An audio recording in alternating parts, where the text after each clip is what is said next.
Welcome to the Private Practice Startup, where we inspire you from startup to mastery. We chat with entrepreneurs, experts in the mental health and business arenas, and successful private practitioners to give you the tools needed to make your dream practice a reality. Visit theprivatepracticestartup.com for awesome resources, free trainings, and so much more.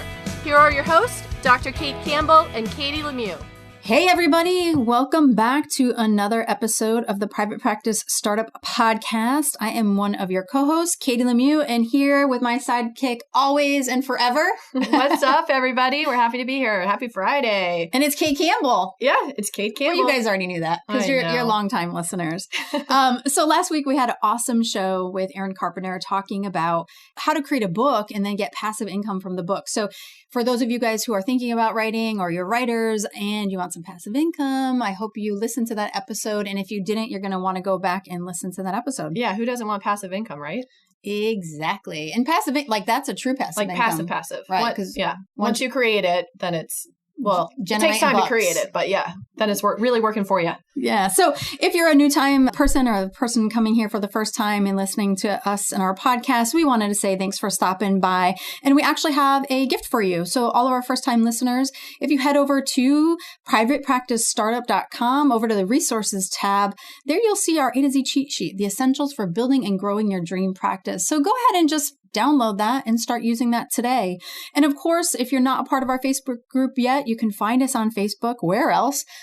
Search for the Private Practice Startup, ask to be part of the group, and we will approve you and hang out and chat and just get connected and be of support to you guys. So we're super excited today about our guests. So we have Michael Formica. He is the co-founder and CTO of the Counselors Concierge. And he is going to be talking today about Facebook ads. The struggle is real. Hey, Michael. How you doing, Katie and Katie?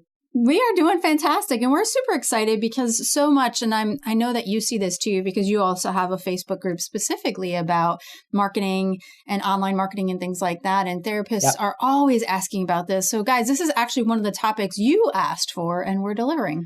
I just love the title, hashtag the struggle is real. And that's so true for Facebook ads. Yes. It is. And really anything online with the big companies, right? Like Google, Facebook, things like that. We were just joking before as we're chatting with Michael before we push record and talking about how the world of online marketing is just, it's kind of like wine. You know, you start scratching the surface and you're like, oh, I really love this. This is so interesting and engaging and it's awesome and I'm learning so much. And then the more you know, the more you realize you don't know, and it's just so expansive. So we're really excited for Michael to get into the topic today. Well, at least wine doesn't change its logarithm like every 3 months.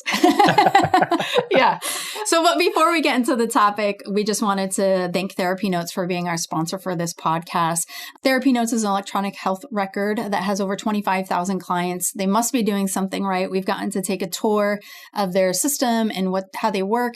We actually got to interview the creator of Therapy Notes, Brad Pleiner, on our podcast, talking about how electronic health records can be a support to therapists. So if you're interested in learning a little bit more about electronic health records, you could check out episode 54. But if you're also looking for an electronic health record to move from paper notes to therapy electronic-based notes, you can check them out, and you can go to our website, privatepracticestartup.com. Again, head over to the resources tab and you will find our list of resources there where you guys can get, I think it's 2 free months for trying them out and 10% off your first year. Mm-hmm. So check them out. So let's jump in and talk to Michael. Okay, here I am. Michael, tell us what led you into the business that you're in now. Well, it was a bit of a happy accident. It wasn't really planned. Donna came on as my part-time business manager back in about 2010.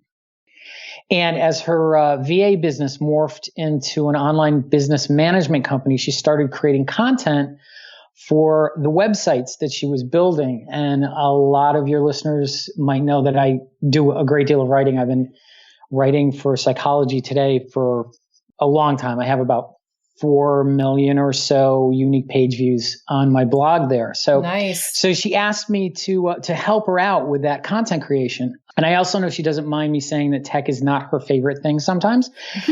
So occasionally she'd also ask me to do some of the heavy lifting around the website builds. And eventually it just sort of made sense for us to formalize our arrangement, and we created the Counselors Concierge. I love it. I love it. That's awesome. A much needed company, especially for therapists. There's only so much time when you're seeing clients and managing the practice. And if you're not passionate about tech and building websites and the online marketing world, outsource that stuff so you can really do what you love. Michael, Right. Tell us, what's the best advice that you've ever received that relates to building a business and being in entrepreneurship? Well, my dad had this motto. He always said service before self. And it actually was engraved on the plaque that the university gave him when he retired. And so that's not really business advice. It's relationship advice. And the Counselors Concierge is built on relationships. And those relationships grow out of this sort of hyper-responsive ethical service that we provide to the therapeutic community. So that's kind of as you said, there's only so much time in the day. And the mission statement of the concierge is, we mind your business so you can build your practice. I love it. And I love the service before self. It's interesting because Kate and I we recorded a podcast on Melvin selling the couch this week, talking about culture.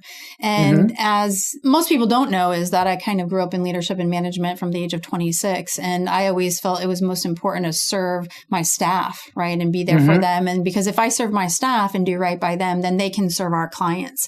And it's a nice feedback loop. So I love the principle that you guys are built on. Great. Thank you. Thank you very much. Let's take a moment to just dive right into our topic. Facebook ads, this struggle is real. I know you have a lot of content, valuable content for our audience. So where do we start with this, Michael? Well, probably where we want to start is where everybody wants to start, which is the money. So why don't we talk about the return on investment? Because ROI for Facebook ads is not as black and white for therapists as it is for other professions. It's sort of a different model. And you have to take that into account when you're positioning these things for your practice. Basically, therapy is not an impulse buy, right? Donna always says it's not a pair of new red pumps. So, and Facebook ads are a great source of impulse buying. We all do it. We all know, you see something pop up and you're like, oh, I want that, right? But the thing is that the slow burn of choice to enter therapy changes the intention behind Facebook ads. So people, when they're on Facebook, they're there to socialize and they take in soft content. When a person clicks on something, then what happens is they see more of it in their news feed. And this is sort of the exposure and visibility angle that's important in terms of Facebook ads for therapists. And the reason for that is the average person, marketing research shows that the average person will visit a therapist's website 9 to 11 times before making initial contact. Wow. So creating visibility and awareness around your brand is extremely important. Okay. So the power of Facebook ads and boosts as well, because that's something else to think about. They're kind of the same thing. Well, mechanically, they're the same thing, but they come from a different place. And we can talk about that if you want. But it's for therapists to economically put content and information in front of an ideal audience on a regular basis. And this is what Donna and I call creating professional presence, because what you're doing is you're leveraging your exposure and visibility, and it's not a sales pitch. And you're creating that awareness of your brand, of yourself, of your practice, however you want to put it. And that's how you tap into those 9 to 11 visits, And then the other thing you get, and this is an indirect benefit in terms of return on investment, is more traffic to your website. Okay. So it's really rare that you're going to get a client directly from social media. All right. So instead, what you want to do is drive them to your online storefront, whether it's blog posts or specific content, anchor content, or, something that they're interested in. And then the increased traffic benefits your SEO, which means you get a boost in your organic ranking. See, because people don't search Facebook when they're looking for goods and services. What they do is they Google it, right? Right. But if you're ranking higher in results because of your cross traffic from Facebook, you're more likely to bubble up when people search for things. And that's what you want to do. I mean, so again, the bottom line is that the positioning of Facebook ads is a little different than, for clothing or something of that nature. It's more about creating visibility, creating awareness, and then driving people to that online storefront so they can kind of dig a little deeper, hang out, see what you're about, think about it, and then finally pick up the phone. I'm so excited that we actually have you on our podcast today because you're stating what we already know, but I didn't really know how to state it or explain it. And I love your analogy. And I almost think it's kind of like the difference between buying that, new pair of red pumps as opposed to a house. It's not, buying a house is not a split decision. You think about it for months. You might call some people, research, get some information, and you're completely right. And I think there's this thought that therapists have, like there's this magic unicorn that if I advertise on Facebook, they will come. And marketing is not that way. Overall, most of our marketing is not that way, except I would say like a Google AdWords, right? People are specifically looking, they're ready, they find you, they call you, they move on, or they might visit a few times anyways. But I love that you say that. And again, this really focuses, and we tell our coaches and Startup Nation that it's really about building a relationship. So don't just boost a post hoping that you'll get a call, because that it's very disjointed. Right, exactly. And even, even something as direct as Google AdWords, we have a fabulous Google AdWords guy on staff, and he's done some remarkable campaigns for our clients. Case study, just a quick case study there is we have one client who has a very large group practice in Connecticut, and she went from 44 calls a week to over 100. That's great results. Just based on the Facebook ads. And to your point, even something as direct as that, they have to be thoughtfully targeted so that you're clicking on something and, I'm not just going to go to the homepage. I'm clicking on eating disorders, and I'm going to go to an eating disorders page and look, in the sidebar, I'm seeing the therapists in this particular group practice who deal with eating disorders. And she looks like a pleasant person. Maybe I'll talk to her. So even then, it's still about that, creating that sensibility. I call it going to Disneyland. When you go to Disneyland, you're in Disneyland, right? Yeah. So what we want to do with our marketing and all of this is create an experience, not just an endpoint. And so whether it's Facebook ads, Google AdWords, the kind of marketing, the online marketing that we were all talking about before we started recording, all that stuff, it's all about creating an experience for the client so they sort of get this continuity from start to finish, and they kind of know what they're going to get, and then the therapeutic process starts and all that stuff happens where they don't know what they're going to get. Very well put. Let's move on to number 2. Oh, okay. Well, the thing about Facebook ads is it's content. All right. You're creating content. And there are 4 content areas when it comes to Facebook ads and boosts. The title, the excerpt, which is the little blurb under the title, the micro content, which is very important, and then the image, which is also very important. Now, there are a lot of guidelines around how these things are structured, and they're important to understand that they're just guidelines. It's a very organic process creating Facebook ads and boosts, and it takes a lot of patience and it takes a lot of perseverance. So Facebook has rules, and we'll get to those when we talk about the Facebook police, but there's no specific formula for creating the mechanics of an ad. Okay. And probably one of the most visceral pieces of this content is the image. The internet is moving more and more toward being a visual medium. So we see that demonstrated with Instagram, Pinterest, Snapchat, and things like that. And Twitter, which is, you can post a picture on Twitter, but it's essentially still a text-based content delivery system. And it's been virtually stagnant for years, meaning that their client base has not grown in something like 5 or 6 years. Wow. Stayed very, very stable. Now, with Facebook ads, the image or the video, don't forget you can use videos, gets your potential audience's attention right out of the gate. Now, this can be kind of tricky in general, and it's even more so with therapists, but it can really be powerful if you pick the right image. So, for instance, an ad about anxiety, right? Most people think you want to have a picture of someone fretting or looking worried, right? But what if you were to take a picture of a kitten in a fur bed lying on its back and use juxtaposition to deliver the message of being overwhelmed. Then the title might be feeling stressed. Okay. That's going to get someone's attention because irony, sense of humor, and animals attract attention on Facebook. So if you're boosting a post on mindfulness, you might use a picture of someone meditating. It's kind of prosaic. Or you could use a picture of a dog with stacked stones on its head. And people are going to look at that, right? We actually did that with one of our clients. I know the exact picture you're talking about too. Right. Yeah, I love funny. it. I actually have a name for him. I call him Conrad. That's Conrad. Oh, there you go. Okay. So the dog and the stones is going to get more clicks, basically, right? Yes. Or click-throughs. Then the next thing we want to think about in terms of content is I call it micro content. I think I might have made that up, but anyway, micro content is the paragraph or paragraphs above the image, title, excerpt, and link. Okay. So that's the thing you read that's going to make you look down and maybe click. All right. And it's important to have more than 7 lines of micro content because then you get to see the little see more modal, right? And that encourages engagement. Facebook loves engagement.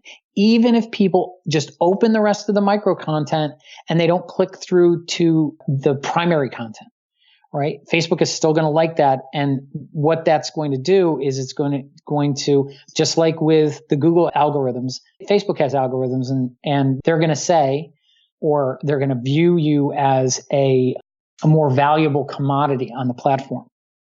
So, and also something to think about, like all other content, micro content should speak to the pain points of your audience. And that can get tricky because of the Facebook police and the restrictions they place on words and sentence structure. And that's probably the next thing that we should be talking about is the Facebook police, as I like to call them. Okay. So what you guys have probably seen in your own Facebook group and maybe talking to other therapists or your clients, consulting clients and things like that, is that, and probably one of the reasons that your folks wanted something on Facebook ads is that it can be really challenging for people in our profession to get their Facebook ads and boosts approved.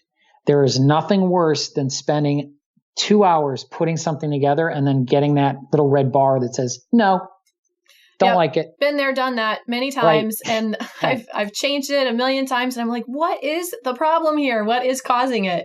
And then you finally figure it out. And it's like the smallest little thing. Like you use the word anxiety too much, or you use the word you, and you have to it's just crazy. The Facebook police are crazy.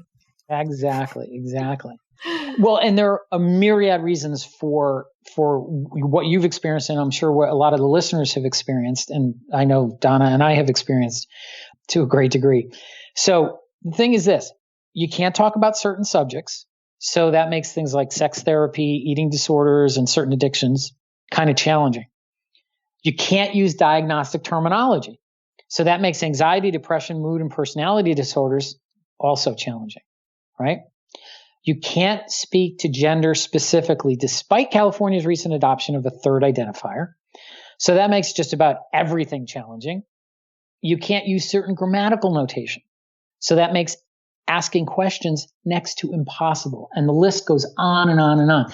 And like you said, you never know what it is. And you can sit there and it can be the tiniest little thing. It can be using, you as a modifier or using a modifier for you. And it looks like you're calling someone out. And the algorithm says, no, you can't do that. You're pointing a finger. Sorry. So basically it comes down to this. Facebook wants a whitewashed world. And because of that, we need to get really clever. So for instance, we talked about a good juxtaposed image for anxiety, right? The kitten in the bed. And that has the title Feeling Stressed. Notice no question mark, right? Logic would kind of dictate you'd start the micro content for something like that with, are you feeling anxious and overwhelmed? Right? That seems pretty sensible. Well, sure. We just broke about 3 Facebook guidelines. Okay. First thing to know, and this is the thing that drives most people completely crazy, is it's very rare that you can ask a question, especially in the first sentence. So in our example, we used a diagnostic word, which is anxious. Can't do that, right? Third thing we're doing is we're using anxious and overwhelmed as modifiers. And in the world of the Facebook police, that's describing the reader, that's ascribing a characteristic to them. And so you can't do it. All right. So a better structure, and this is just an example, better structure that would be acceptable for the Facebook censor algorithms, and I tested this out, by the way, would be something like, life can be overwhelming. It's easy to let the little worries become big worries and get paralyzed because of it. Now, you're sending the same message, you're given the same information, but you're skirting all of those rules and guidelines that prevent you from getting approved.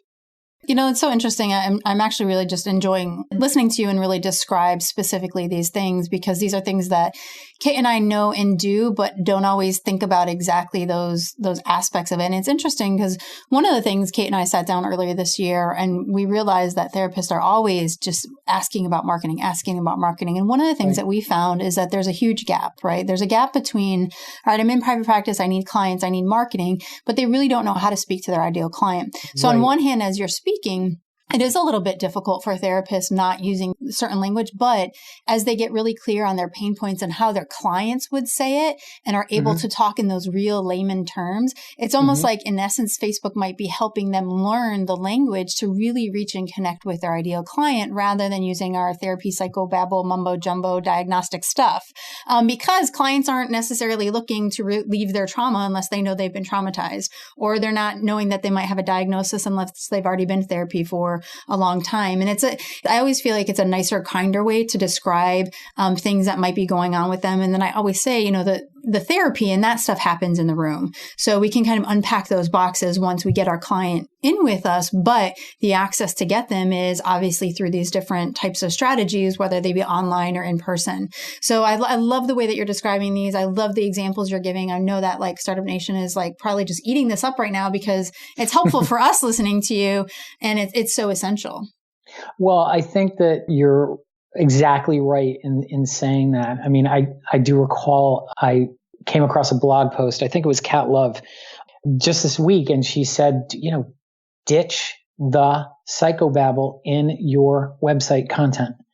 And people don't want to hear about that stuff. They don't relate to it. They don't understand, you know, and so the same sort of thing with, as therapists, counselors, you know, shifting our own speech, language, the way we deliver a message.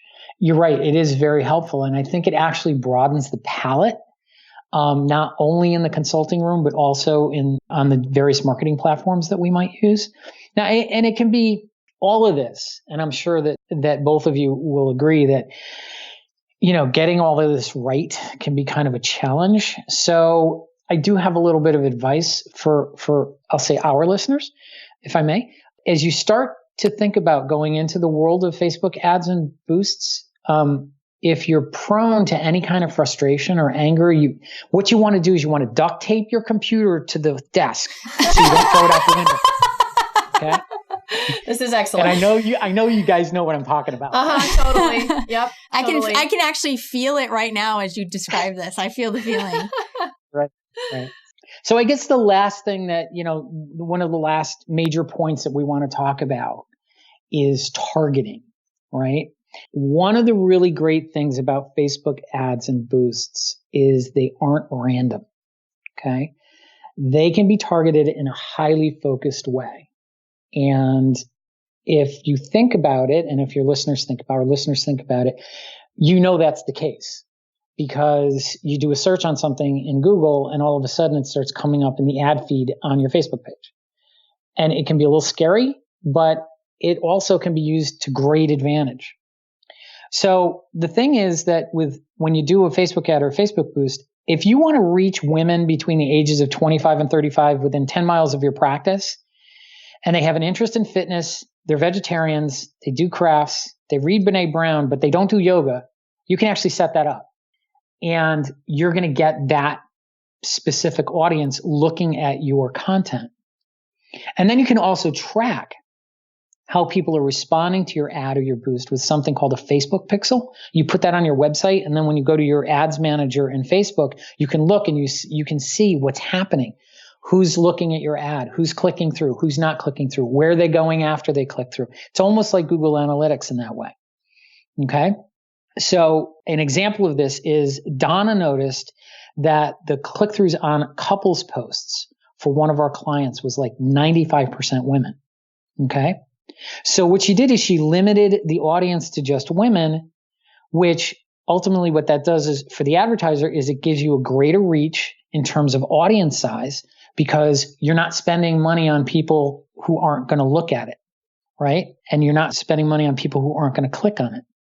And then that also drills down into the targeting because you don't want to put ads in front of people who aren't going to look at them. So if in this particular example, the audience is organically 95% women, doesn't it make sense to exclude men? 100%. Yeah. Yeah. So there you go.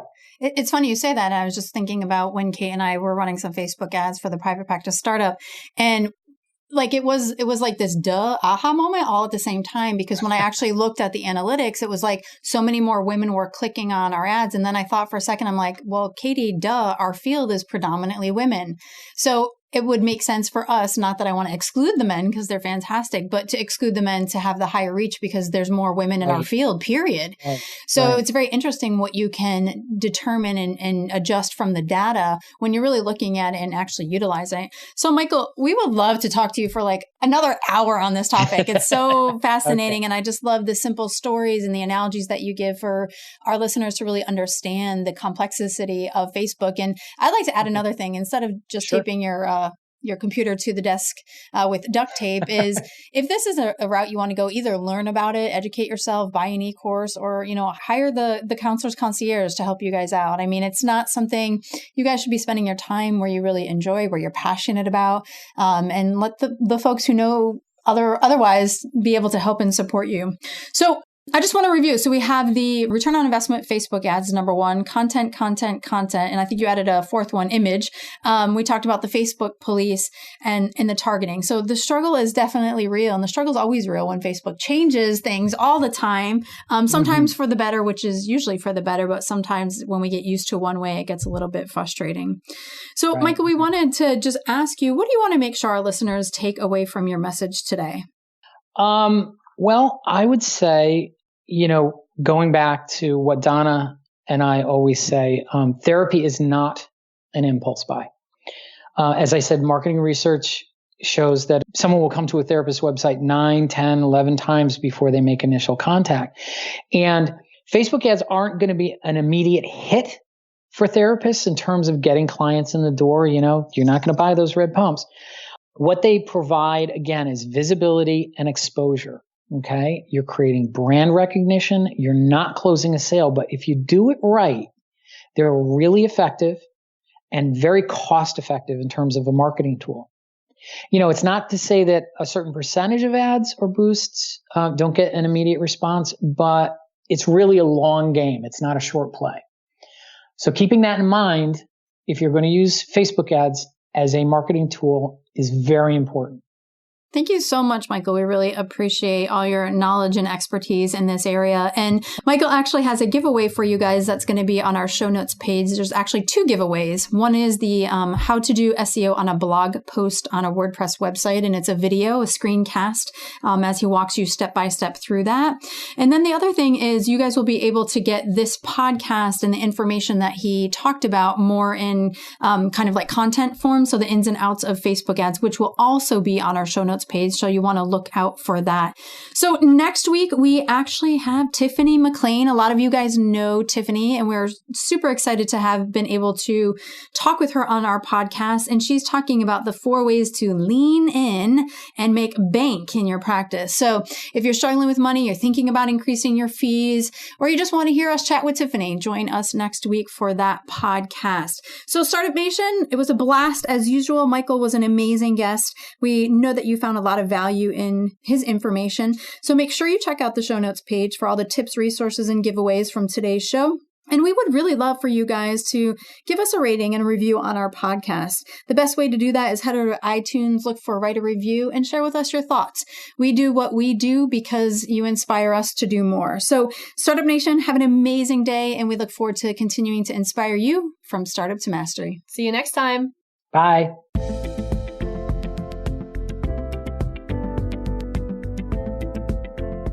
Thanks for joining us on The Private Practice Startup. Visit theprivatepracticestartup.com for awesome resources, free trainings, attorney-approved private practice paperwork, and so much more.